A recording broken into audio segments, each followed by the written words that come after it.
Yeah. Just we're always trying to learn what might or might not be happening with our system here. Well, cool. Well, with the recording started, yay! I want to I want to welcome everybody to this session. This is Insider Stories: How Leading Utilities Are Optimizing Planning and Operation. I'd like to introduce. We have Sam. Why don't you introduce yourself? Sure. Sam's one of my favorite people, by the way. There you go. And you, actually, for me. So, my name is Sharmila Wijaykuma. That's a lot of words, so everyone calls me Sam. I am a vice president at Veride, and I've been a part of the energy and utility sector for almost 20 years now, in one way or another, either working with business intelligence, data science, or digital transformation in the utilities and energy sectors. Awesome. And then we have Peter. Introduce yourself, Peter. Can you hear me? Okay, Jason, how about you introduce yourself? Sure, no worries. Hi, everyone. Hope everyone's doing good. My name is Jason Wong. I am the program manager of the web and digital channels at Toronto Hydro. I've been working in the utility industry for the last 15 years. I've worked on projects like introducing new document management systems, digital collaboration platforms, and more recently, I've been focused on website and self-service portal modernization. Awesome. A lot of work going on there. Yeah. And Peter, can you hear me? I think I'm back. I'm hoping I'm back, Ashley. Can you hear me? I can hear you. Can you introduce yourself, please? Absolutely. Name's Peter Mitzkosa, and I am the Director of OT Operations at Hydro One. Hydro One's a utility out in Ontario, Canada, and my background is varied. I've recently joined the OT space, but spent the last 10 years in our AMI, and previous to that, a little time in consulting and working with other utilities. So 20 plus year experience in the utility sector, and a lot of it focused on business process and transformation. Very cool. Thank you all for being here today. And by OT, you mean operating technology? Absolutely. Super. I can spell it. Oh, that's awesome. I just wanted to make sure we were super clear on that. Excellent. Well, I have the pleasure or privilege of asking you guys a bunch of questions. Really love to keep this loose, and certainly if anybody who's listening in has a question, there's that chat box. Go ahead, type it in, or if you'd like, you can raise your hand and we'll bring you in to ask your question, which is always much more interesting because I love to see faces. So I just wanted to start off by asking, and I'll start off with Sharmila, what have you seen utilities doing to try to implement change management? Yeah, so we've definitely seen in the last year quite a lot of changes. I mean, obviously, the utility grid has, come under quite a lot of different stress, right? We've got different ways that energy is being used. It's certainly not concentrated in large, centers of business anymore, but everybody's gone home and we're all using it differently. So we've seen, predictive maintenance change, and we've seen, outage things change, and we've seen how that's being managed remotely change as well. We've also seen a lot of change with the way utilities are engaging with their customers and their stakeholders because, obviously it's a remote world, right? And it has definitely meant that our 24-hour call centers are differently handled these days. There's a lot more self-service changes happening, and those experiences have had to be digitalized in order to give people that,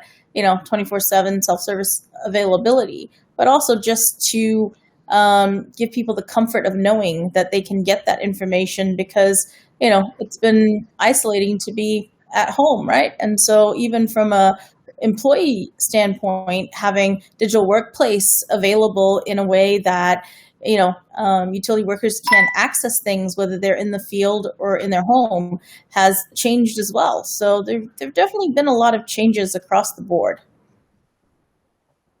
Boy, isn't that truth? Thank you for that. And yeah, it has been pretty crazy. I'm going to ask Peter, what change management techniques has your organization deployed in order to achieve operational excellence, previous or current? Yeah, great question, loaded question. I think a number of different techniques, but I think what I've found over, leading a couple of different groups that have distinct different disciplines in terms of our previous operation group in AMI and currently a transformation that we're undertaking in our operating technology group. And I think it starts with visioning, where do we want to be? What are the overarching principles? And I think often we get caught up in trends, but it's that internal look on what do we want to be when we grow up, and, building that internal capability and a high performing team, and really structuring whatever that visioning and change management underpinned by what I have found with as much of the different changing trends as people, process, structure, leadership. Typically, the four pillars get us through much of the different changes that we'd be faced with, whether that's transformation from a digital perspective, whether it's operational excellence that you're trying to achieve and improving. The other is really, once the team's in place, I'm a big believer and have found that providing a cascading framework. So if you're a service organization, and a lot in utilities, I think there's different categories, whether you're a field operation, whether you're there, Sam mentioned the call center, whether you're an IT back office, whether you're my old operation, AMI, what's your service optimizing model? What do you do for a living? What's the structure within your group? Have we thought through who's accountable for what, and are we developing a bench? So, doing that self-assessment against skills matrix, and then developing the journey around how we build that deeper and better bench, if you will. Quality management system that supports it from your knowledge library, whether that's training, whether that's knowledge-based docs, whether that's operating procedures, and putting a system in place that supports that. And then, of course, metrics and dashboards. You can't improve what you don't measure. So, a bit of a vanilla response, because I think what's been, for me, what's tried and tested is that framework is the underpinning foundation, and then bring it on. Is it digital transformation? Is it optimizing operations? Is it, retooling the operation? And a little bit of a long-winded answer, but I think that's key. Thank you very much. And I'll ask the same of Jason. What change management techniques has your organization deployed in order to achieve operational excellence? Yeah, I think I'd reiterate a lot of what Peter was saying. Our culture is really about measuring the effectiveness of our teams, right? But what I kind of add on to the response is really about building culture, right? And what we focused on is building a culture of collaboration, right? What we had seen typically in the past was operational teams focused on their particular areas. And what we've begun to do, with working remotely and trying to break down these barriers, is building that culture of collaboration and bringing that different perspective into problem solving, right? That's certainly been an interesting time. For sure. Yes. And you guys have been working on a lot, so very cool. What learning have you gleaned that would have improved what you've done so far? I mean, I know we're sort of joking almost that this conference is all about hindsight being 2020. What do you look back at and just kind of say, if we had done this instead of this? And it's not to punish anyone, but just to get the lessons learned. Yeah, interesting. For me, I think Jason just hit it. It's that collaboration across lines of business, and I think often that's where we fall down. I mean, I'm going to break out. Maybe my answer is kind of two-part on the people, and then move to the technology piece. Collaboration's key, and really found to me a foundational importance is building trust within the groups, accountability, being results driven, and then having that commitment. And then the key one that's a little, people hate hearing this, but for me, if we've got that trusting environment, that folks are believing in the results that they're working to, have a commitment to driving healthy conflict and challenging ourselves, and sometimes maybe not being as polite as we need to be. But when I say that, respectful, professional, in a trusting environment, that will help drive a higher level of collaboration and get us to where we need to. The other thing that I think we often talk about when we talk about digitizing and technology solutions, people are what's going to get us the win, not the technology. It's people delivering through that. And so, what we need from technology and our technology solutions and projects is we've got to get to delivering faster and lower risk and lower cost. I think moving to more of an agile environment in 2020 has absolutely proven the key need to be agile and fluid, I think is critical. And often our traditional waterfall type approaches to solutioning has got to give way. I think there's still a place for waterfall. I think, agile absolutely is a key catchphrase. And so I'm not all bought into that, because I think some key transformation projects will continue to take and are best suited for a waterfall approach. But clearly the last year has shown us, being nimble and being able to be agile and fluid is key. Yeah, 100%. I'd also like to add that, technology that's not out there in production is providing zero value, right? So you do have to get it out there as fast as possible and, gain that value right away, Yeah. That's awesome. Some of the things that we've learned on our side is, with change management, communication is key, right? So even though you're repeating yourself over and over again, right, you need to make sure you have that alignment across the teams, the commitment across the teams. And the only way to kind of get that is through communication, right? Whether it's communication verbally or, through interactions with the frontline workers, right? Or the employees, right?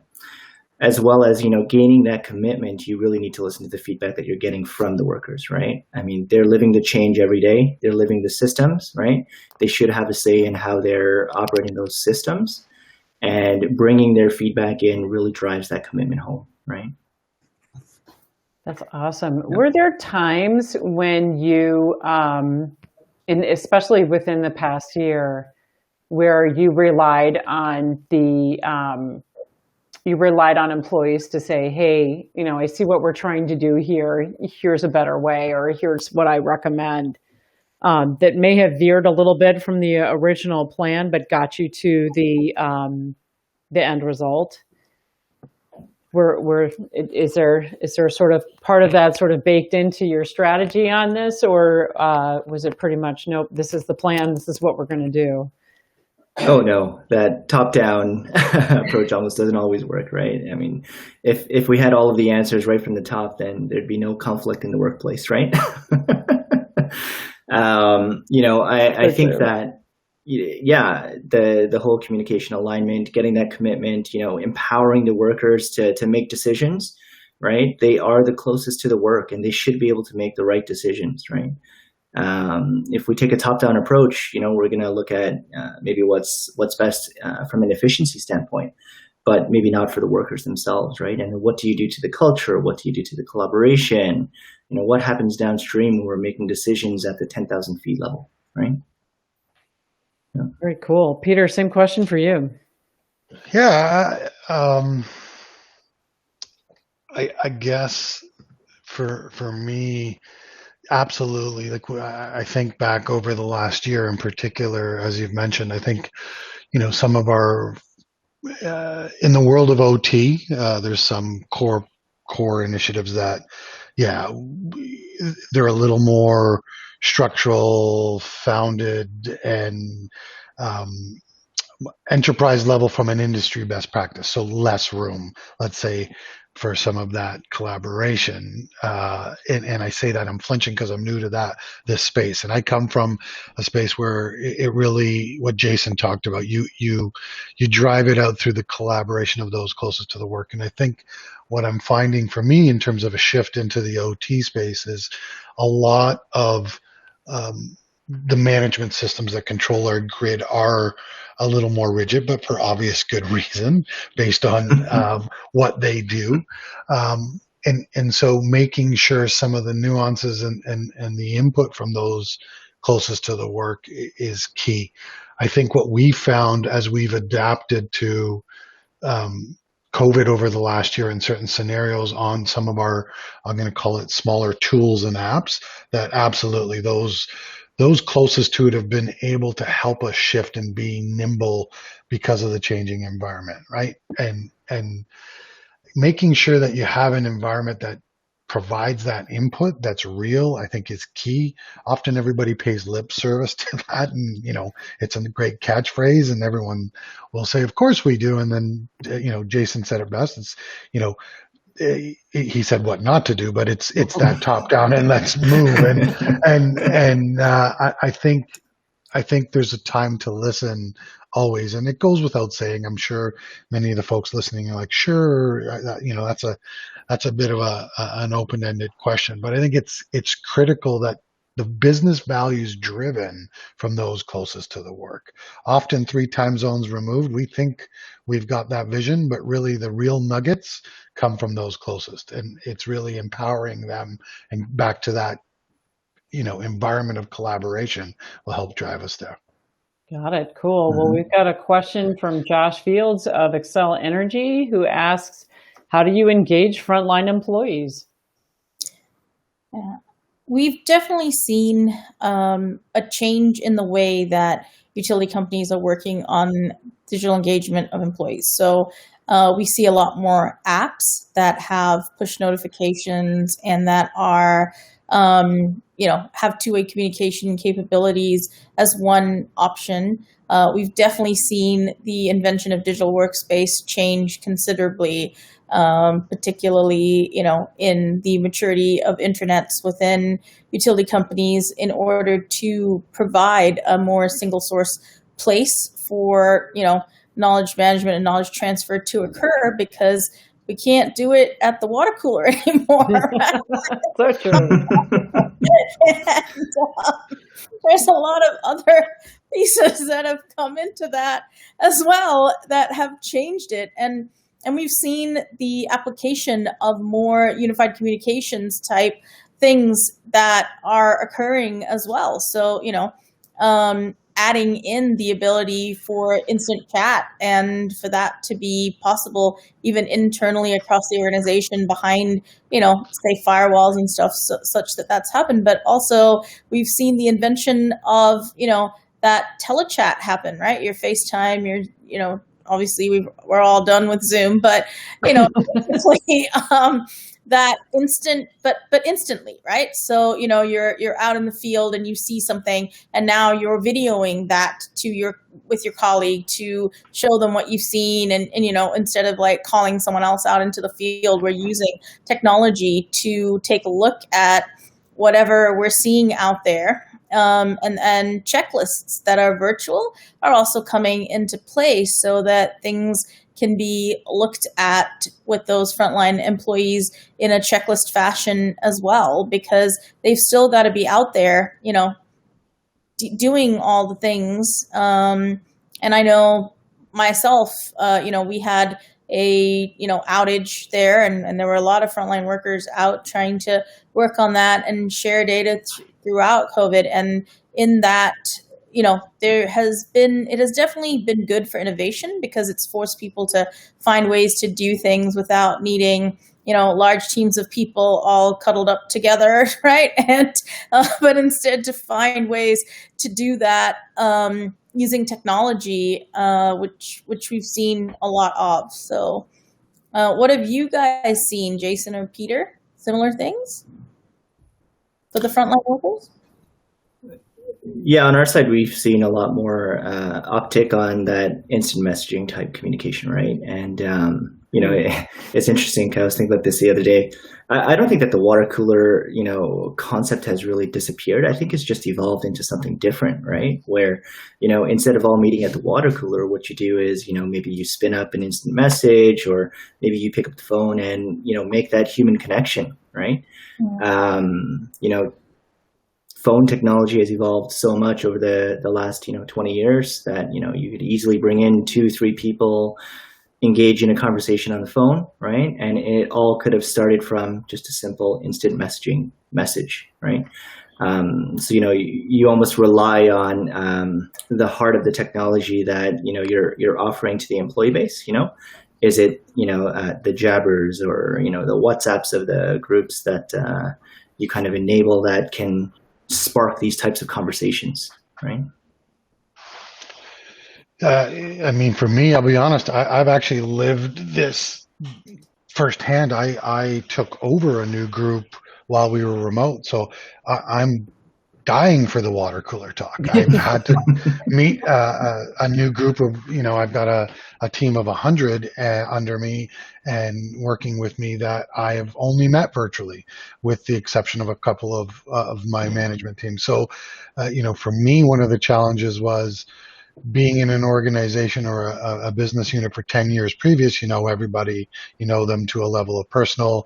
So moving to virtual was a bit easier because I still saw your face and, we had the connection. And moving to a new team during being virtual has been, I'll be candid, it's been a bit of a challenge. For me, there lacks a level of professional intimacy. I'm in that camp that says, hurry up and get me back in the office, or to a hybrid of working both remote and in the office.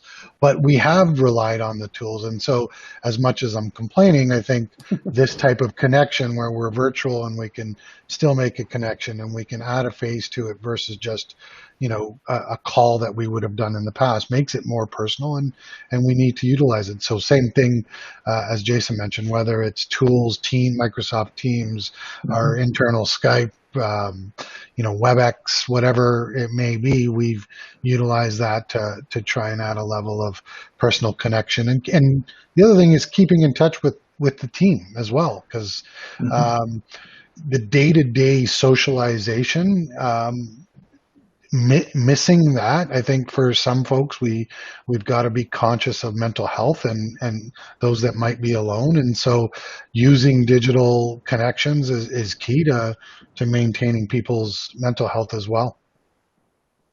Definitely.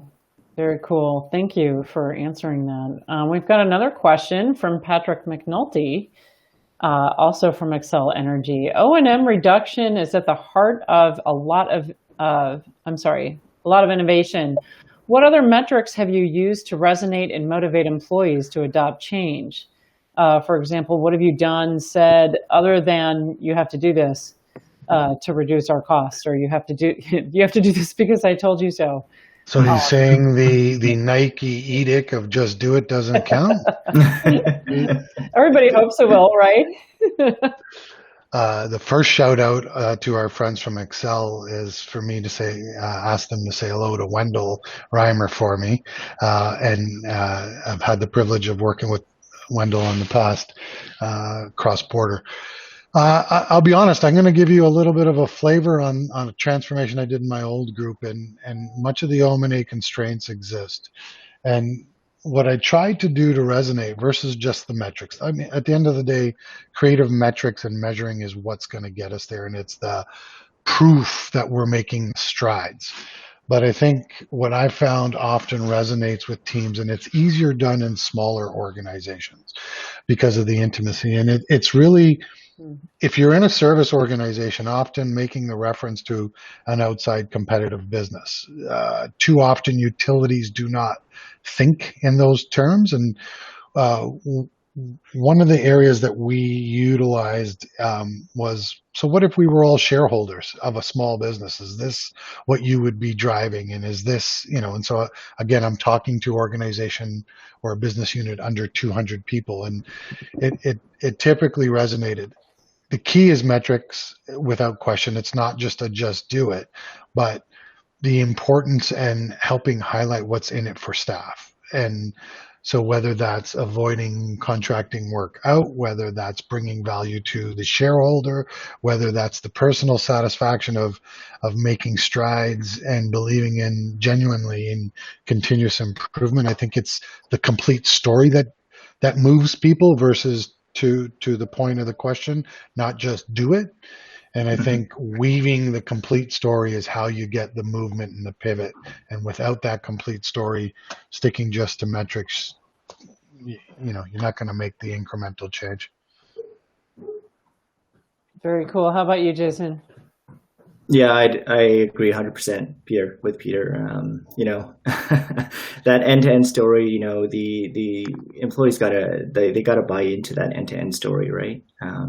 What we've also done is make sure that the final outcome, right, that the ending piece, who are the customers that are gaining values, and how are we directly impacting those customers, and creating that feel-good feeling that like we're doing real impactful work. One of the examples that I have is Ontario released a support fund for low-income or customers that were affected by COVID, right? The CEAP COVID Energy Assistance Program. And, those were tight programs that we had to release to our customers where they could apply to get a subsidy on their bill. We had 30 days to roll out the program, right? Create new omni-channel experience where customers can apply online, through the phone, fax, paper, any kind of channel coming in for these applications, and strict eligibility criteria, lots of automation that had to happen in the background to put those credits on people's bills. And, it was a lot of work in the 30 days that we had to deliver it. And, without the team really understanding the impact that the customers that need this support would have, it would have been very difficult to, get that commitment to drive that change home, right, and meet our timelines. I just don't think it would have been possible if they didn't understand that. Yeah. Got it. Very cool. How about Sam? Have you seen that from other folks as well?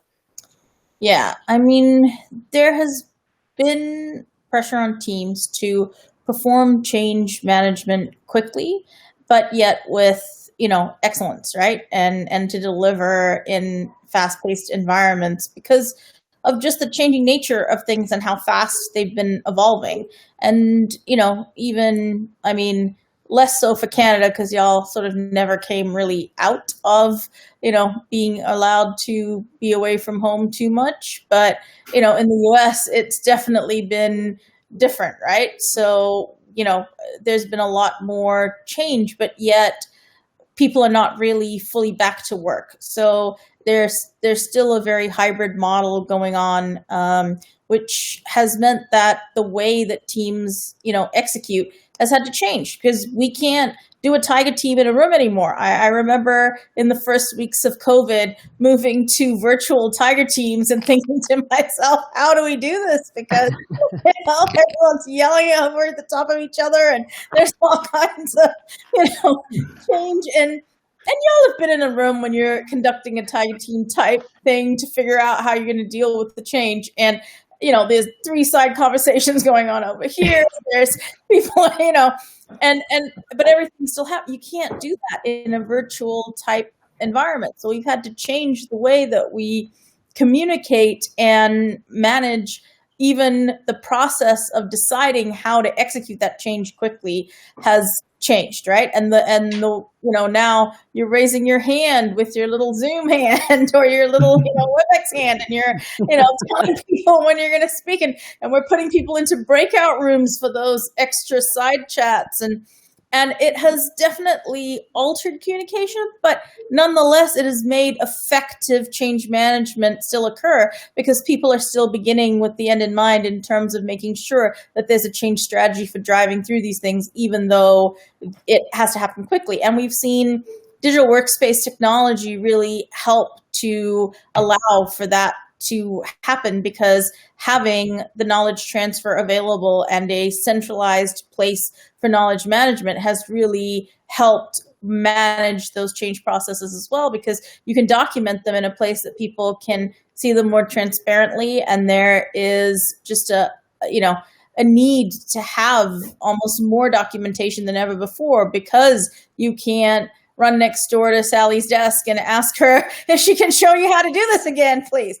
Now you either got to book a meeting with her, or you've got to Slack her, or instant message her, or whatever, or text. So there's it's not quite as quick. So people are better about documenting it. So I think those are some of the positive things that have happened from that. Yeah, I think the adoption of different technologies, particularly in the instant messaging, texting, and I have found myself using way more of that kind of communications than I ever had before. I like to keep it simple before, but now it's just like, I don't care if they're contacting me, I need to contact them, back in the same channel.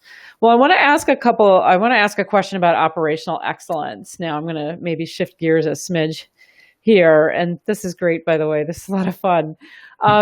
Can you explain, I'll start with Jason. Could you explain how you achieved front end operational excellence? And then Jason, when you're done, sort of the same question for you, Peter, from a back end perspective. Jason. Sure. Yeah. So, I think it goes back to empowering our employees, right? So they're close to the work, empower them to make the decisions that, allow them to support doing the work, but also providing them the support that, they've made a decision to say, I want to execute this problem or task this way, give them the support to be able to get them to completion of that task, right? We've then shifted, I guess, like how we work across teams, right? And we've adopted this model where across functional teams, really the handoff between work from, let's say, a business analyst to a developer, we create a customer model where the business analyst is handing off a deliverable of a requirement, and they have to hand it off to a developer with quality as if they were giving it to a customer. Their customer is the developer, and so on down the chain, right? A developer hands it off to a QA, the QA back to the business analyst, right? And we create this cycle of a customer mentality that, I own what I'm going to give to the next person in line. And, it's my name tied to the quality of what I'm delivering. That ownership, that commitment then gets reinforced for each one of the employees that are taking part in this cycle, right? What it also allowed us to do is to set expectations across teams, right? So, the developers getting, a requirement from the business analyst can now say, it would really help if, you documented the requirements in this certain fashion, right? Maybe it's smaller stories, maybe it's combining of stories, but really helping them facilitate how they do their work, right? And creating that customer service or that service mentality. We've seen a big shift and big productivity gains because we've taken on that model, right? It reinforces the whole collaboration model, right? Across different teams, across, within the same, let's call it a sprint team, right? It's really helped us, using that model. That's great. I've heard from a lot of utility organizations, leadership especially, that have said that they really, from a historical, no one can ever work from home. Everybody has to come to the office.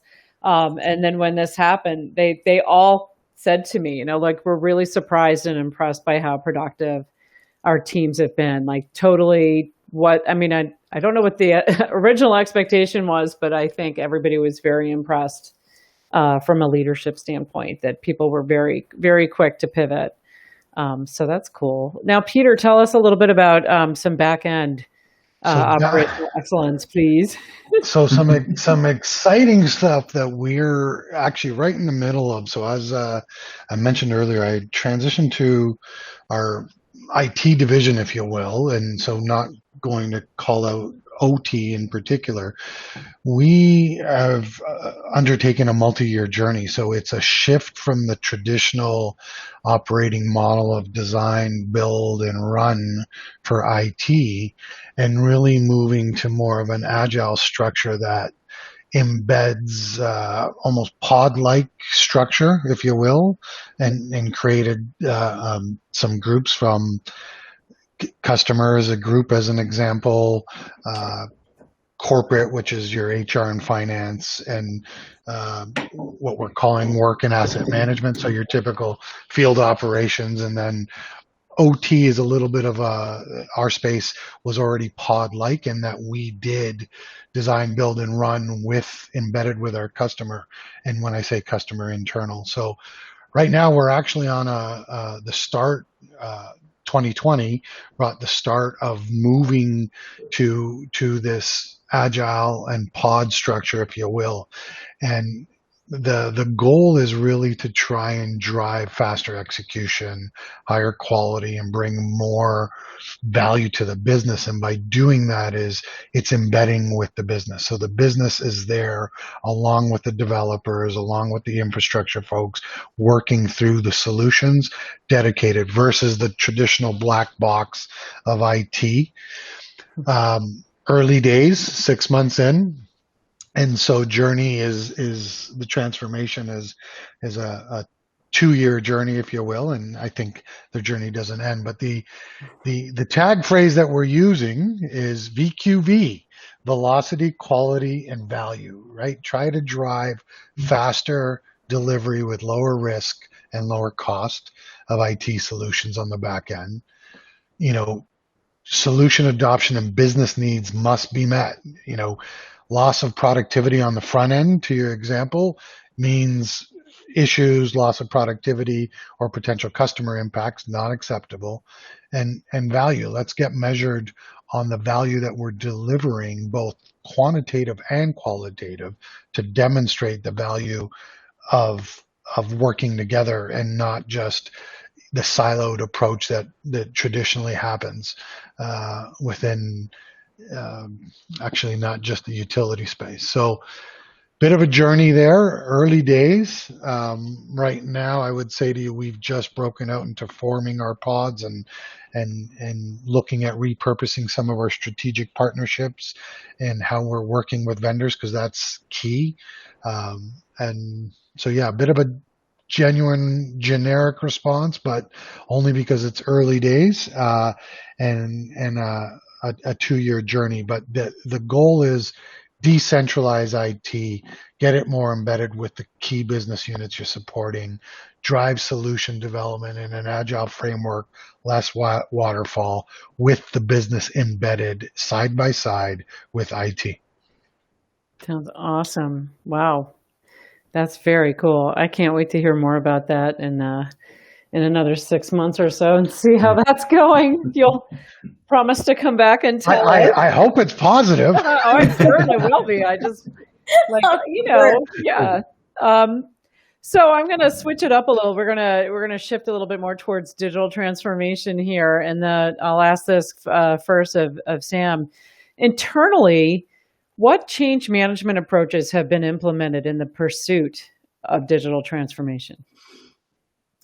Yeah, so I think, at the beginning, people have considered how they want the end game to look like, right? So that idea of begin with the end in mind, of looking at where you want to be and working backwards from it, has been critical, because and there's been a lot of uncertainty, so that's been much harder than it would be in other seasons, right? Because a lot of the time we haven't known what those, sort of steps would look like, or how we go about it. So the first thing that, we've sort of been saying is make sure that you know where you want to go, and that place that you want to go to would work in the current and future states that you want to see.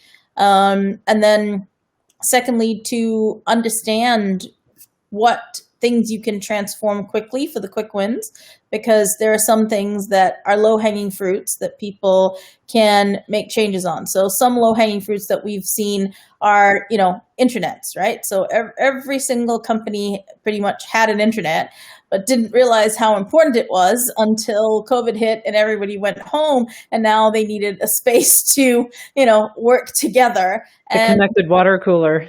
Exactly. Right. Absolutely. Yes. And so,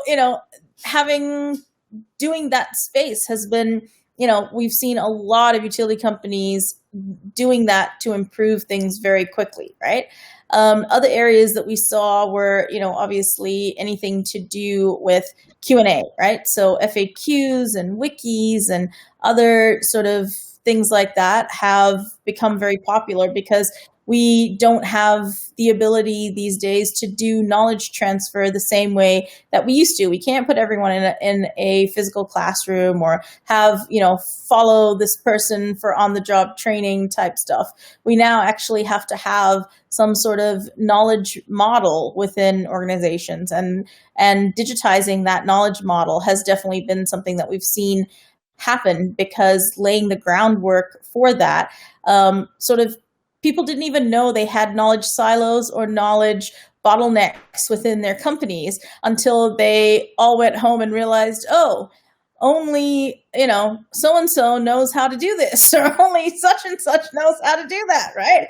And then it's like, oh, wait, we need to lay some better knowledge management, knowledge transfer information out. So we've definitely seen, much more uptick on adding LMS systems or some sort of, version of that to the digital workplace to improve how that knowledge is transferred. And that's everything from having, small snippet videos, which we've seen a lot happen, right? To having documentation and stuff out there to give the ability for on-the-job training virtually, right? So these are some of the change techniques that people have used to sort of improve that overall, employee experience. But it's been very important for customer experience too, because, customers can no longer, pop in and pay their bill at the Western Union or pay their bill at the local branch or whatever. Now it's definitely electronic, and either they've figured out ways to do that, or there have been a lot. I've seen so many videos around billing and customer self-service portals and just, helping your neighbor figure these things out.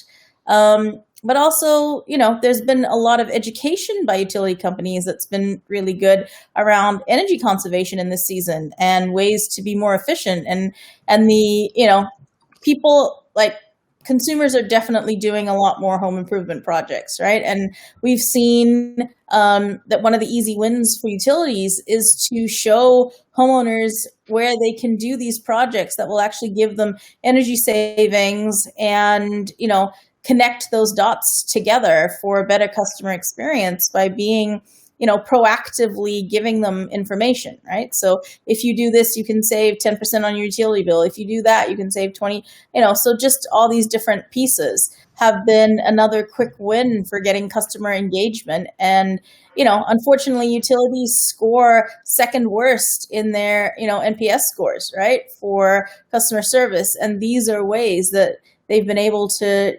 digitize transformation to get better customer engagement and manage that to get better, NPS scores, basically. Cool. Thanks. Peter, your answer to that question internally, what change management approaches have been implemented in the pursuit of digital transformation?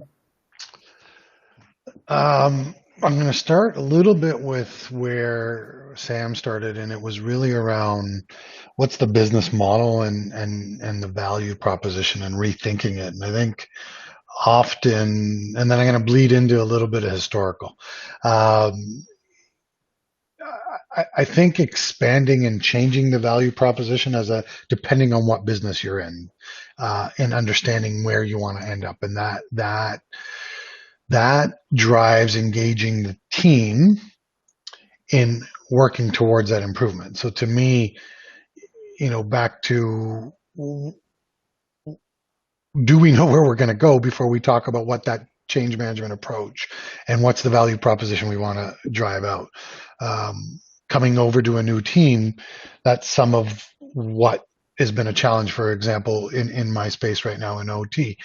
Grid modernization, particularly in distribution, is going to drive significant change. A lot more smart devices, a lot more capabilities, significant data flow. What are we doing with it? How are we, are we just shoveling, or are we providing value? And, maybe it's okay if all you're doing is shoveling because that's your role, but somebody's got to look at what they're going to do with all that data. So how are we being thought leaders in that space? And so the change management is really understanding what the journey is, what's the strategy, and then how do we support it. The twist I want to get to is what some of the stuff that Sam mentioned on what we've experienced in the last year, I think, has heightened it. What do we do? Utilities, and depending on the groups within utilities, some of the lines of business within a utility are pretty good at the LMS components or knowledge repositories or quality management. But some groups aren't, and there's too much tribal knowledge and too much tied into folks. So creating that cascading framework that I talked about earlier, which is driving out a knowledge repository in a library, whether that's elements of training and how are you delivering that? Is that obviously now that we're remote through a learning management system? Are you still doing it when we get to hybrid? Are you doing some in-house? What knowledge repository, whether it's a knowledge doc, whether it's a white paper like document, whether it's a procedure document, are we building that library? And the other thing that utilities fall down on is we build a lot of documents, but nobody reviews it. And 3 years later, and I can tell you that firsthand, moving to a new role, I'm looking at documents that were last updated in 2018. And to me, that's not acceptable, right? So are you developing a quality management system that enables at least a 12-month refresh of your knowledge library? What does that drive? That drives a team that has a knowledge repository that's rich, that makes them more productive, whether that's onboarding, whether that's cross-training, whether that's upskilling someone. That then leads to what's your platform. If the platform to accessing this is not easy to use, no one's going to reference it. So you can build a knowledge library that's just going to sit in no man's land. And so I think what the last year has really highlighted for us is simple repositories that we thought, and whether that's a SharePoint site or whether that's an internal intranet site, how are we making it user friendly? How is it intuitive and easily accessible so that staff can get to that knowledge piece that they need, that makes them more effective in their day to day, and we start moving away from some of that tribal knowledge. Very cool. Thank you. How about you, Jason? Yeah, those were two very thorough answers. They were. Anything to add? Yeah, I would just add the one thing. My kind of example is a little bit more tactical, right? In that for us, it's been really about making work visual, right? So we've onboarded a couple of tools that help us make work visual, right? So, the example of a Jira or a TFS where, work can be tracked, it can be visualized across team members. Everybody has visibility in terms of what others are doing. And then again, driving that collaborative, environment home, right? Where it's like, because work is visual, I see what, a developer's working on. Maybe I put my input into, cross-checking, what is actually getting developed. Are we meeting the requirements? Are there any questions or clarifications that's required? That's all that I would really add. Okay, great. All right. Question for Sam. How is predictive maintenance changing in utilities from what you've seen? Yeah, so we have definitely seen that there's been an onus to even do more predictive maintenance, particularly since the way in which utilities have had to change their, outage times or their maintenance cycles or different things because, the grid is changing, the way energy is delivered is changing. There's just a lot of change happening right now.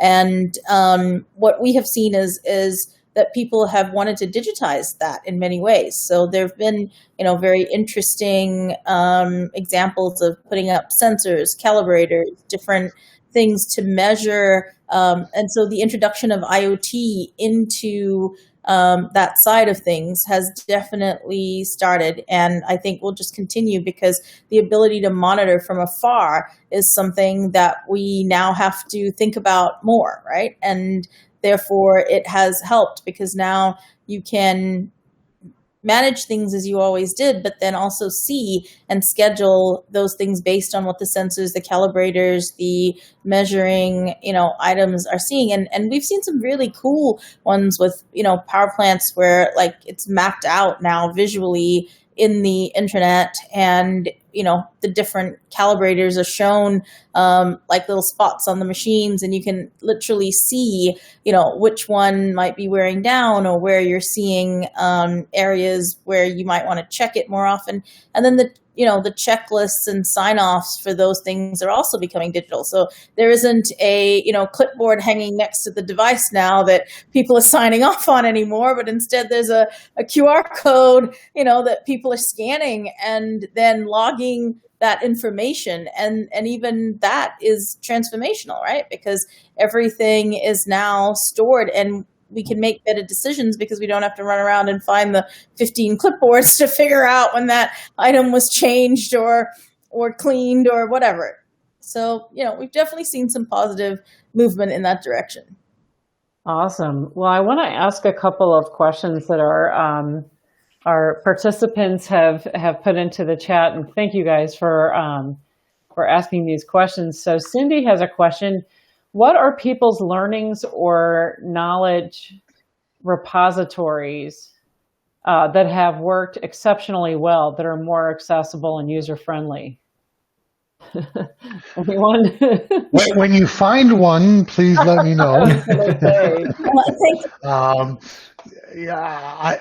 My experience,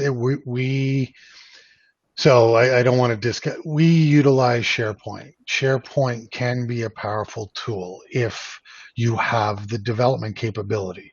The challenge becomes within each line of business, you may not have that expert.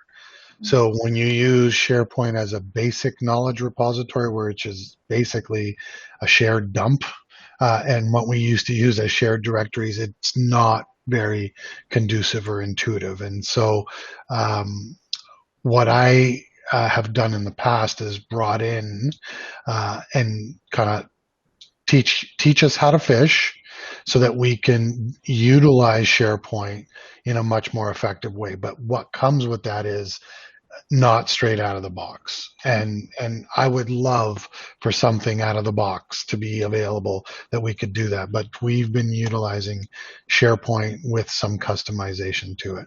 Yeah.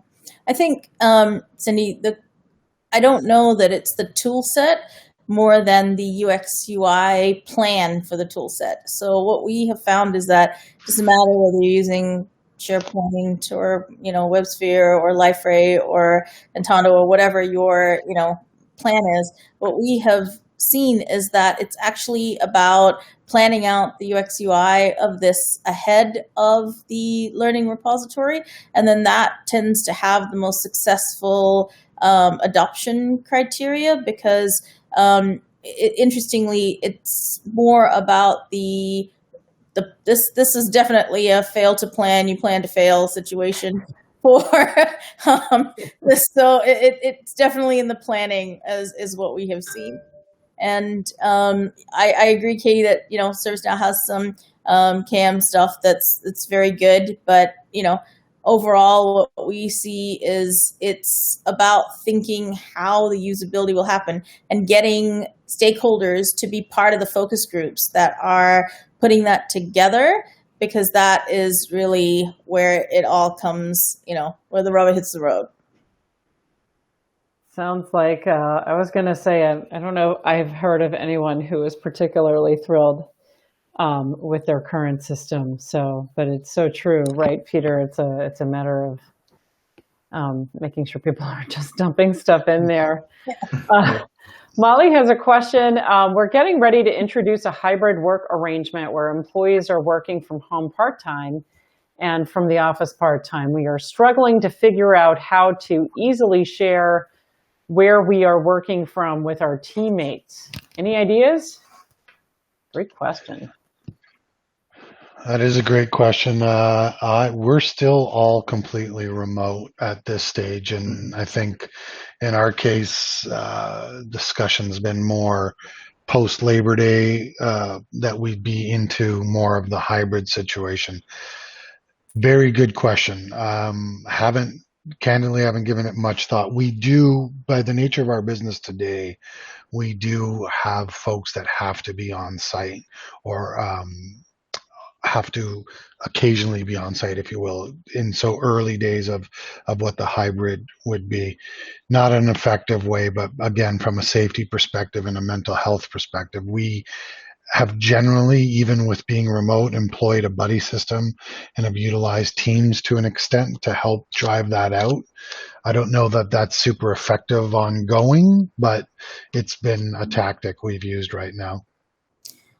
We have actually seen the adoption of what we call the library type setup of people coming back into work. So like longer tables that you would see in a library for more team activity, but with social distancing, having sort of unit pods with the couches and the, sort of more relaxed work environments for meeting areas that are, sort of easy to clean and also able to keep people. So the sort of name now has been coined kind of the library way of office setup, and it's definitely changing. So, it used to be open offices, right? And these are still somewhat open, but yet contained in sort of pod areas, so teams can sort of say, well, I will be in the second floor mezzanine couch area with the purple couches or whatever, and teams can find each other because it's definitely a hotel desking situation, right? So it's and with that then sort of more cozy feel. And I've seen offices put in I actually saw recently in Denver some really very cool office sort of areas in which they've kind of put in almost like booths that you'd find in a restaurant sort of thing, but like all over the sort of ground floor of the giant office area. And so, again, it's allowing for distancing and sort of pods to meet, but like, still having some separation and some privacy and that kind of thing. But like all plastic and stuff, so you can, clean it all and sanitize a bit as well. So I think, these sorts of new designs are quietly working their way into offices to allow for more of this. And a lot of the sort of fabric type stuff that we're used to sitting on is quickly going away, right? All those soft furnishing things are quietly leaving in place of, cleaner lines and easier to clean things. So we're definitely seeing that from a physical standpoint. So we'll see how it plays out. Good point. It's kind of funny, the thought of sort of a scavenger hunt, right? To find your fellow employees. I'm on the second floor in the library pod. I like that. All right, I'm going to throw out one more question, and it was for you, Sam, from Eric. You've mentioned the development of apps to create two-way dialogue. Could you elaborate? And were those in-house developed apps? Yeah. So, yes, and is the answer to the in-house development. People who had systems in place already. So some kind of internet. A lot of times a very quick hybrid app could be developed. Folks who have Kubernetes had, very easy ways of doing that with micro front end platforms and stuff to very quickly spin up some apps to manage that two-way communication if they needed it to be private. And others have just implemented things that are currently available. So Skype for Business, Slack, different things like that. Most intranets have that private chat capability already for that, but I've seen some really cool ones developed. So one of our customers, AT Kearney, who are international, developed this very sort of gamified way of talking to each other that allows them to see who has expert points in different ways and sort of allows you to also see if they're in the office or not. So, you can quickly tell and knock on their door kind of thing. And they have this thing called the wall that they developed where they can quickly spin up collaboration spots to work together instantly and be able to pull people in for instant communication where they can also share documents and post things and stuff like that. So, and they did that in 8 weeks. So it can be quick. Dang. Very cool. Well, folks, we have reached, I can't believe it already, our end time here. In fact, we've gone a little bit over. So I just want to thank you all so much for joining us for this conversation today. It's just been really great to hear just different perspectives and different experiences on implementing change, process excellence, and digital transformation. So thank you so much. Thank you, guys. It's been great to see you. Thanks for having us. All right, guys. 8 minutes from now, we're going to hear from Timpla Stewart and Adam Boggs from Duke Energy. So take a stretch break and join us for that. Thanks again. Thanks so much.